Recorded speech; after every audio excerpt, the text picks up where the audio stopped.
O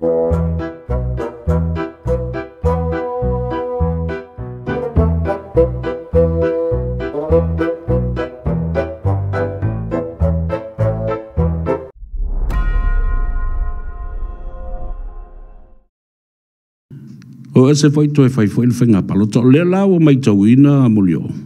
wa fa na ma lo le skam ya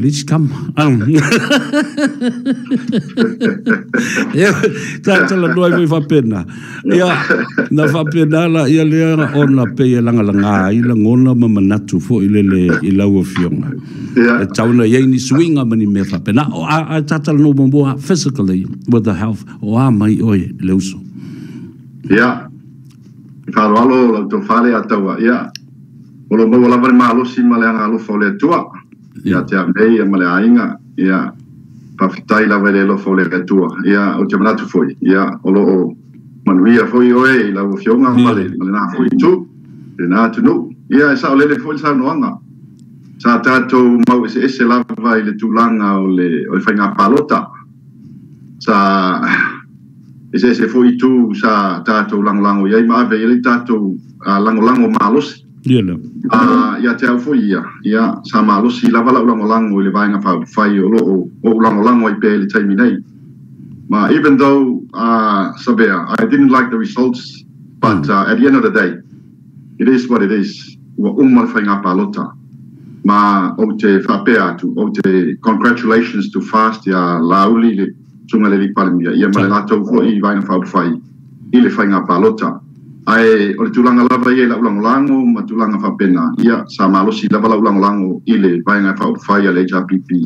e o mai lava la le time nei ia ele o suia la ulango le lava e tu ulango ai o te fa pea tu ia o le a tu pele ava noa I le fai nga malo le fast fa na solo la to fai nga and give them the benefit of the doubt mali fa na solo la to nga luenga mali la mo le anga I lumo tato tunu ia ai mana o mia foi se malo se tuangai la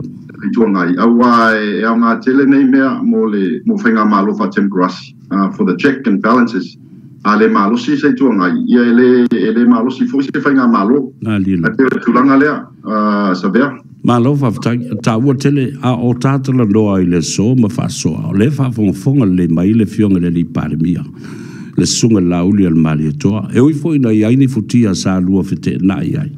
a tolu ta wo tele le taimi e ma fai ai o na fo ala mbea ia pe watu foi le avado e te fa manuia ai ma fa ftai le tula mai o le fionga ma fa manuia tu fo I lona si ngasi mai a o fa fonga ma tapu mai awana ia sau no mai o le a maua le avado e fa longo mai ai le ta feutanga inga ia tulanga na le atu to fale atu e pe no fai atu I le nganga mawala lo lava ia o le fainga palota o uma o mai ana fai le filfilinga al tato watunu e sa malo si lava la uia lango I le vainga fai le JPP pe no fai atu sa fainga ta fo ia te au ona accept the results in the time in mai e fainga palota but right now at the end of the day yeah e pe no fai atu it is what it is o te famanuia mo congratulations to and I must say congratulations to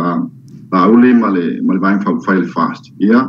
alo ane ia sanga ia ai fai sa uni wale tau tuaina se tato tunu ia ala mato ngai atu le malo ma mato ma ulango pe le tu ngai le malo ile nei vai tau ia mato e ti mata le penga mato e fo le va wale anga iluma ole vai fai ai pe o tulanga na ia le foi wa ma ua tala iluma peng fai lang ile fata fanga singa se ole sunga le palmia ia o te talo le tua ali la malo si male tulanga fa pena ia wa foi le fata fanga singa